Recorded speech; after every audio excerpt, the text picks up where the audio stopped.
നമ്മുടെ ഈ ജീവിതത്തിലെ ഏറ്റവും വലിയ പ്രശ്നം എന്താണെന്ന് ചോദിച്ചാൽ, നാം നമ്മുടെ ജീവിതത്തിലേക്ക് നോക്കാതെ മറ്റുള്ളവരുടെ ജീവിതത്തിലേക്ക് ഒളിഞ്ഞു നോക്കുന്നു എന്നുള്ളത് തന്നെയാണ് നമ്മുടെ ഏറ്റവും വലിയ പ്രശ്നം. നാം എന്താണ് ചെയ്യേണ്ടത്, ഞാൻ എങ്ങനെയാണ് ചെയ്യുന്നത് എന്നൊക്കെ ചിന്തിക്കുന്നതിനുമൊക്കെ അപ്പുറം മറ്റുള്ളവർ എന്താണ് ചെയ്യുന്നത്, അതിലെന്തൊക്കെ കുറ്റങ്ങളും കുറവുകളുമൊക്കെ ഉണ്ട് എന്ന് കണ്ടുപിടിക്കുവാനുള്ള വ്യഗ്രതയാണ് പലപ്പോഴും നമ്മുടെയൊക്കെ മനസ്സിൽ.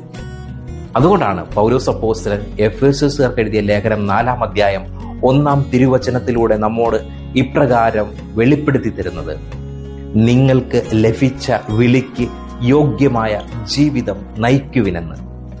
ദൈവം നമ്മെ ഓരോരുത്തരെയും ഈ ഭൂമിയിൽ സൃഷ്ടിച്ചത് മറ്റുള്ളവരുടെ കുറ്റങ്ങളും കുറവുകളും കണ്ടുപിടിച്ചുകൊണ്ട് അവരെ വിധിക്കുവാനല്ല, മറിച്ച് ദൈവം നിന്നെ ഏൽപ്പിച്ച കടമകളും കർത്തവ്യങ്ങളും ഒക്കെ അതിൻ്റെ പൂർണ്ണതയിൽ ഹൃദയം കൊണ്ട് സ്നേഹപൂർവ്വം ചെയ്യുവാൻ വേണ്ടിയിട്ടാണ്.